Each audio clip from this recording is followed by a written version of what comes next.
Hello everyone! Hi! Welcome to my channel guys. This is May. So today guys, magluto tayo ng pinakbet. Pinakbet, my own version guys. So stay tuned. If you are new to my channel, please consider subscribing and hit that notification bell so you'll be notified whenever I uploaded a new video. And if you do like any of my videos, please do share it to your any social media platform or to your YouTube community. So, ang ating ingredients para sa ating pinakbet is itong chili, which is I love spicy guys. Then, may okra tayo. Yes, yan siyang ating okra. Then, Japanese pumpkin. Japanese pumpkin. And we have the ginger. Yes, ginger natin, then isang kamatis. Kasi nga, ako lang naman ang kakain, guys. So, isang kamatis lang and string beans. So, gayatin natin, guys. And stay tuned. So, ito yung ating chili and tomato. Chili and tomato, dito ko siya nilagay kasi nga isabay ko sila sa paglagay guys. While ito siya is sabay din sila. Kaya stay with me and watch how I prepare my healthy lunch. Okay guys, ito ang ating string beans. Yes, string beans. Ayan. So, nakat ko na siya. So, ihalo ko na dito yung ating pumpkin and okra. So, ito siyang okra guys is same rin. Yung isa nito is let's say ikat ko siya ng 3 or 2. Yes, ito siya 3 hiwa. Okay, ready na ang ating okra and string beans. So, pumpkin na lang tayo guys. Yes, yung pumpkin natin is hindi na rin kailangan tanggalan ng skin kasi soft na siya guys. So, i-fry ko ito siya sa garlic and ginger. And here you go guys. Ito ang ating Japanese pumpkin. Super liit niya guys. Super liit. At hindi na siya kailangan ng tanggalan ng skin kasi super soft na rin siya kapag naluto. So, tatanggalin ko na lang ito. Medyo may ano siya. Kung sa tawag samad. Samad. Yes, murag ka ng agi sa kuan guys.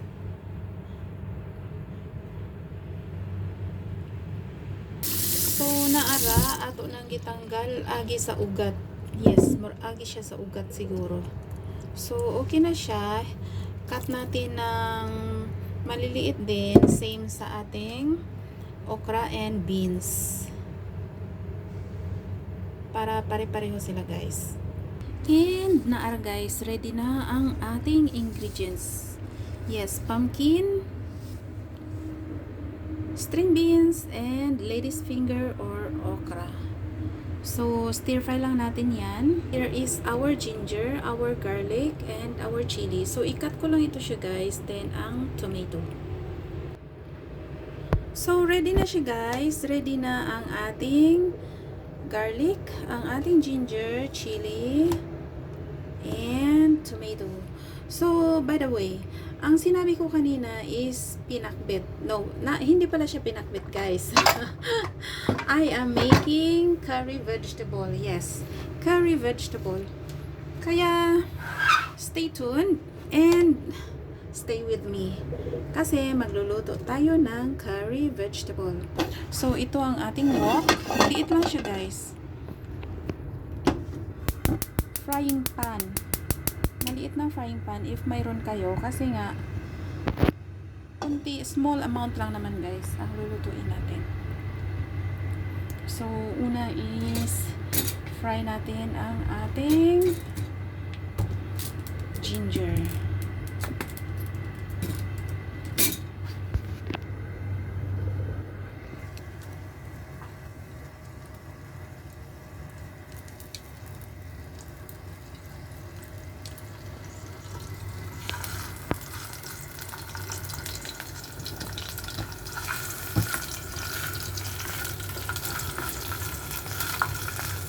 Madali lang ito siya guys. Super bilis lutuin. Curry vegetables. Ang ginagamit ko pala guys is may sauce. Curry sauce. May ano na siya guys. Ready-made sauce. Kaya super bilis lang. Okay.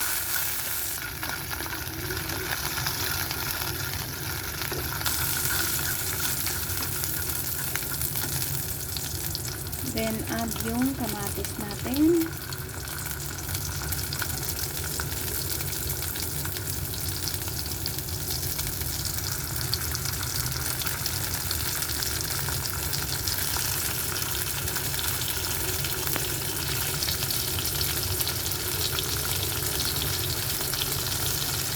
Healthy and delicious guys. So,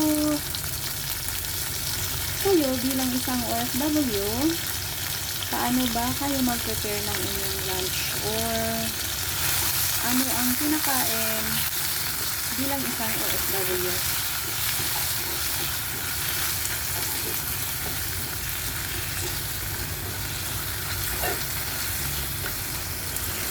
So, ayun na siya. I-add na natin yung ating gulay.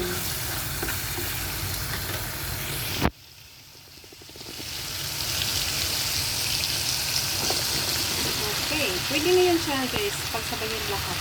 Hindi na kailangan i-ano, kasi masasabay na sila maluto. So, ganyan lang kadali.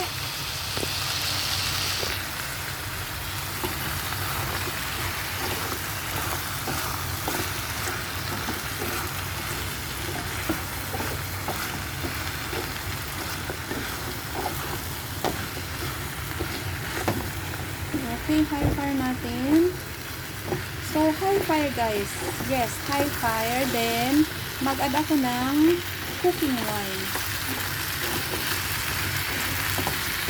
Bakit malalaki yung garlic ko guys? Kasi I love garlic din. Kaya, kapag dudurugin siya, hindi mo na mahanap yung garlic. So, ayun siya, high fire. Then, rice wine. White wine guys.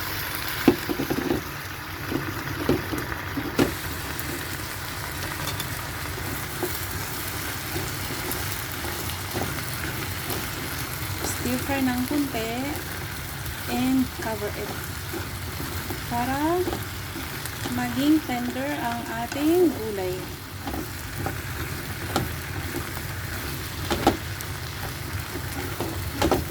Okay.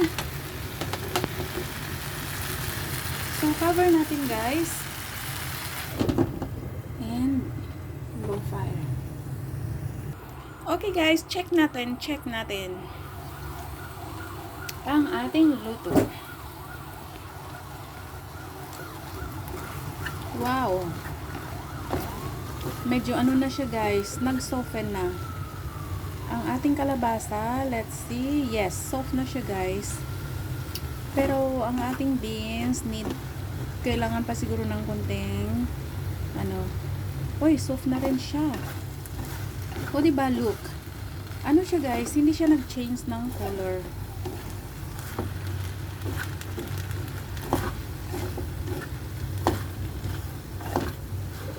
Okay. Then, maglagay na tayo ng curry sauce. Hindi nag-change ng color kapag nalalagay tayo ng wine. So, ito siya ang ating chili. So, lagay natin lahat. Ayan. So, colorful na siya guys. Super colorful. Then, mag-add tayo ng curry sauce. Ito siya, ang sinasabi kong curry sauce guys. So, sa picture is chicken lang siya. But, chicken lang siya, pero pwede mo siyang gamitin sa gulay. Kaya, I have to add some curry sauce sa gulay. Okay, isang spoon is enough na. Isang teaspoon guys. Hindi siya kailangang marami.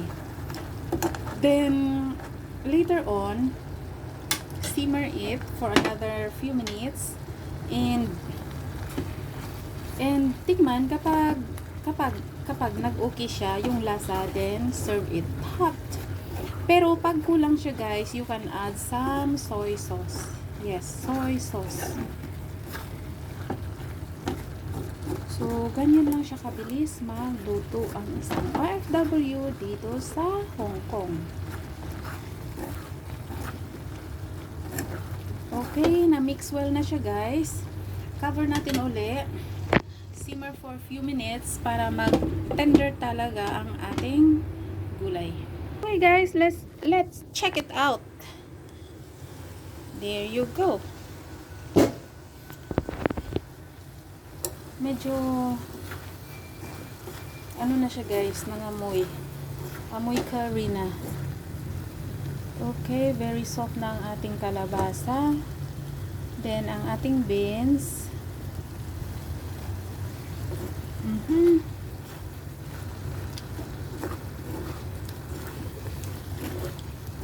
Soft na rin siya. So ready to serve na guys. And may ano ako dito, may isda which is mackerel fish. Tirang ulam ito kagabi. So mackerel fish, may dumikit pa na ginger. So dito ko na ilagay ang ating curry.